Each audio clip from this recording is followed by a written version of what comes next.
আল্লাহর পক্ষ থেকে একটা আওয়াজ আসবে, যে আওয়াজটা হলো সদাক আবদি, সদাক আবদি, আমার বান্দা সত্য বলেছে, আমার বান্দা সত্য বলেছে।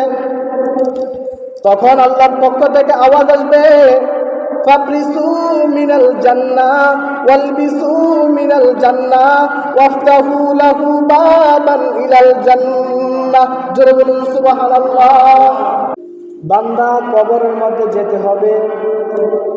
হাদিস শরীফের মধ্যে আল্লাহ রাসূল সাল্লাল্লাহু আলাইহি সাল্লাম বলেন, কবরের জগতের মধ্যে পর্যন্ত আমার উম্মতেরা ফিতনার মধ্যে পড়ে যাবে। হযরতে আসমা বিনতে আবি বকর রাদিয়াল্লাহু তাআলা আনহা থেকে বর্ণিত, তিনি বলেন, রাসূল পাক সাল্লাল্লাহু আলাইহি ওয়াসাল্লাম একদিন মসজিদের মধ্যে সাহাবায়ে কেরামের সামনে আলোচনা করতেছিলেন। হঠাৎ করে রাসূল পাক সাল্লাল্লাহু আলাইহি ওয়াসাল্লাম যখন কবরের আলোচনা করলেন, কবরের আলোচনা করার সাথে সাথে সাহাবায়ে কেরাম চিৎকার দিয়ে কাঁদতে শুরু করল। হযরতে আসমা বিনতে আবু বকর রাদিয়াল্লাহু তাআলা আনহা তিনি বলেন, আমি রসুলের কথাটা পুরোপুরিভাবে শুনি নাই, রসুল কি বলেছে আর সাহাবায়ে কেরাম কেন চিৎকার করেছে। আলোচনা শেষে আমি একজনকে জিজ্ঞাসা করলাম, রাসূল পাক সাল্লাল্লাহু আলাইহি সাল্লাম সর্বশেষ কি আলোচনা করেছে যে সকলে হাউমাউ করে কাঁদতে শুরু করল? তখন ওই সাহাবী বললেন, রাসূল পাক সাল্লাল্লাহু আলাইহি সাল্লাম আমাদের সামনে আলোচনা করে সর্বশেষ বলেছেন, আমার উম্মত যখন কবরের মধ্যে যাবে তখনও দাজ্জালের ফিতনা থেকে আমার উম্মত রক্ষা পাবে। হাদিস শরীফের মধ্যে রয়েছে, যারা বদকার, যারা গুনাহগার, যারা দুনিয়াদারি ছিলেন, দুনিয়াদারি নিয়ে যারা ব্যস্ত ছিলেন, এই মানুষগুলা যখন কবরে যাবে তাদেরকে যখন কষ্ট করা হবে, মান রব্বুকা, তোমার রবকে, তখন শয়তান কবরের মধ্যে পর্যন্ত গিয়ে তাদেরকে ওয়াসওয়াসা দিতে থাকবে আর তাদেরকে ইশারা করে বলবে, আমাকে বলো, আমাকে বলো, আনা রব্বুকা, আমি রব, আমার নামটা বলো। রাসূল বলেন, আমার উম্মতেরা কবর জগতের মধ্যে গেলেও দাজ্জালের, শয়তানের ফিতনা তাদের কবরের মধ্যে পর্যন্ত হবে, যারা বদকার হবে তাদের। অথচ আল্লাহ রাসূল সাল্লাল্লাহু আলাইহি সাল্লাম বলেন,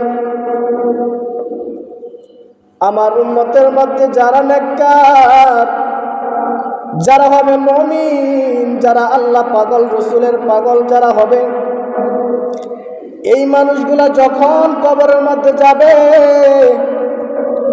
কবরের মধ্যে যাওয়ার পর তাদেরকে যখন কবরের মধ্যে যখন মুনকার নাকির যখন তাদেরকে প্রশ্ন করবে, মান রব্বুকা, তোমার রবকে, তখন তারা সাথে সাথে বলে ফেলবে, রব্বি আল্লাহ, ওয়া মা দীনুকা, তোমার দিন কি? তখন তারা বলে ফেলবে, দীনিয়াল ইসলাম। 3 নম্বর প্রশ্ন হলো, এটা হলো ফাইনাল। রাসূল পাক সাল্লাল্লাহু আলাইহি ওয়াসাল্লামকে হাজির করানো হবে। ওই মুমিন ব্যক্তিকে বলবে, মা কুনতা তাকুলু ফি হক্কি হাযার রাজুল, এই ব্যক্তিকে তুমি চিনো কিনা? এখানে একটা শব্দ রয়েছে হাযা, এটা হলো ইসমি ইশারা। যারা আলেম রয়েছেন, যারা মাদ্রাসার ছাত্র রয়েছেন, তারা বুঝবে ইসমি ইশারা এটা উপস্থিত ব্যক্তিকে প্রতি ইঙ্গিত করে। হাযা এটা হলো ইসমি ইশারা, রাসূলকে ইশারা করে বলে দিবে যে এই ব্যক্তি সম্পর্কে, এই লোক সম্পর্কে, এই নবী সম্পর্কে তুমি কি জানতে? তখন মুমিন ব্যক্তি সাথে সাথে বলে ফেলবে, হাযা রাসূলুল্লাহ, সুবহানাল্লাহ, যে ইনি তো হচ্ছে আমাদের রাসূল, আমাদের আকা, যে নাকি আমরা দুনিয়ার জমিনের মধ্যে প্রাণ ভরে ঈমানের সাথে আমরা যাকে ভালোবেসেছি। তখন মুমিন ব্যক্তি যখন এই কথাটা যখন বলবে, আল্লাহর পক্ষ থেকে একটা আওয়াজ আসবে, যে আওয়াজটা হলো সদাক আবদি, সদাক আবদি, আমার বান্দা সত্য বলেছে, আমার বান্দা সত্য বলেছে। তখন আল্লাহর পক্ষ থেকে আওয়াজ আসবে, ফাবরিসু মিনাল জান্নাহ ওয়ালবিসু মিনাল জান্নাহ ওয়াফতাহু লাহু বাবান ইলাল জান্নাহ। জোরে বলুন সুবহানাল্লাহ। আল্লাহর পক্ষ থেকে তখন বলা হবে যে আমার এই বান্দার জন্য জান্নাতের বিছানা বিছিয়ে দাও। সুবহানাল্লাহ। আমার এই বান্দার জন্য জান্নাতি পোশাক পরিয়ে দাও। ওয়াফতাহু লাহু বাবান ইলাল জান্নাহ। আমার এই বান্দার কবরের সাথে জান্নাতের সাথে রাস্তা খুলে দাও। জোরে বলি সুবহানাল্লাহ। অন্য হাদিসের মধ্যে রাসূল পাক সাল্লাল্লাহু আলাইহি ওয়াসাল্লাম বলেন, নাও কারামিল আরুস, তোমরা ঘুমাও দুনিয়াতে দুলাহা আর দুলাইনি যেমন করে ঘুমায় তোমরা সেইভাবে ঘুমাও। কতক্ষণ পর্যন্ত ঘুমাবা? ইলা ইয়াউমিল কিয়ামা, কিয়ামত পর্যন্ত ঘুমাতে থাকবা। জোরে বলি সুবহানাল্লাহ।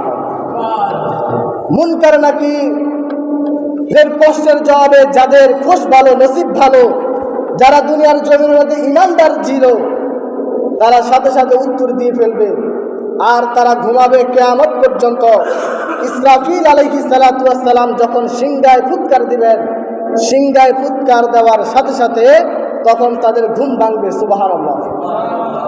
তখন তারা চোখ বুঝতে বুঝতে, এভাবে চোখ মুছতে মুছতে মুছতে মুছতে তখন তারা উঠবে। কুরআনুল কারীমের মধ্যে আল্লাহ বলেন, ওয়াইলাল কুবুরু বুসিরাত। আল্লাহ পাক রব্বুল আলামিন বলেন, জমিনের নিচ থেকে পিঁপড়া যেমন করে উপরের দিকে উঠে, ঠিক তেমনি ভাবে মুমিন ব্যক্তিরা চোখ বুঝতে বুঝতে হাসরের ময়দানে উঠবে। সুবহানাল্লাহ। মুমিন ব্যক্তিরা কি চোখ বুঝে, যে ঘুমের মধ্যে ছিল, যার কারণে চোখ বুঝতে বুঝতে কি তারা উঠবে। আর মুনকার নাকিরের প্রশ্নের উত্তর যারা দিতে পারবে না, তারাই তো দিতে পারবে না যারা দুনিয়ার জমিনের মধ্যে দুনিয়াদারি নিয়ে ব্যস্ত ছিল, যারা দুনিয়ার জমিনের মধ্যে অন্যায় কাজের নিয়ে ব্যস্ত ছিল। বদকার ব্যক্তিরা কবরের মধ্যে মুনকার নাকিরের প্রশ্নের উত্তর তারা দিতে পারবে না। তখন মুনকার নাকির বলবে, মান রব্বুকা, সে উত্তর দিতে পারবে না। সে বলবে, লা আদরি লা আদরি, আমি কিছুই জানি না, আমি কিছুই জানি না। দ্বিতীয় প্রশ্ন করা হবে, তারা বলবে, লা আদরি লা আদরি, আমরা কিছুই জানি না। 3 নম্বর প্রশ্ন করা হবে যে রসুলকে তোমরা চিনো কিনা? তখন সে তাও বলবে, আমরা কিছুই জানি না, আমরা কিছুই জানি না। তখন আল্লাহ পাক রব্বুল আলামিনের পক্ষ থেকে একটা আওয়াজ আসবে, কাযাবা আবদি কাযাবা আবদি, আমার এই বান্দা মিথ্যা কথা বলেছে, এই বান্দা মিথ্যাবাদী, এই বান্দা মিথ্যা কথা বলেছে।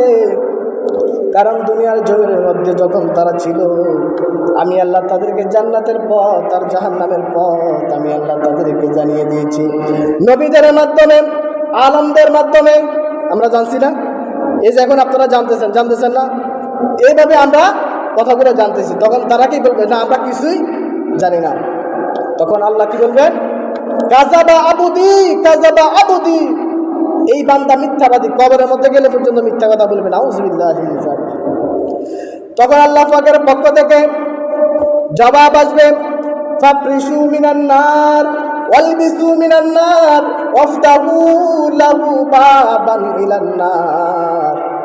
আল্লাহর পক্ষ থেকে আওয়াজ আসবে, ফেরেশতারা রে, এই ব্যক্তির জন্য জাহান্নামের বিছানা বিছিয়ে দাও, জাহান্নামের পোশাক পরিয়ে দাও, এবং তাকে তার কবরের সাথে জাহান্নামের সাথে একটা যোগাযোগের ব্যবস্থা করে দাও।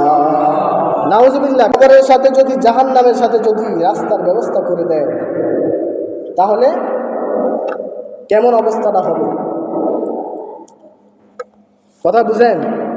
আজকের জুমার আলোচনার বিষয় হচ্ছে কবর সম্পর্কে। কি সম্পর্কে? কবর সম্পর্কে। কবর বড় কঠিন জায়গা। আল্লাহ রাসূল সাল্লাল্লাহু আলাইহি সাল্লাম বলেন, আমার উম্মত যদি আখিরাতের প্রথম ধাপ হলো কবর, আমার উম্মত যদি কবরের জগতের মধ্যে যদি পাশ করে ফেলে, হাসর মিজান পুলসিরাত তার কোনো চিন্তা নাই। আর যদি কবরের জগতের মধ্যে যদি তারা ধরা পড়ে যায় তাহলে তার দুঃখের আর কোনো সীমা নাই।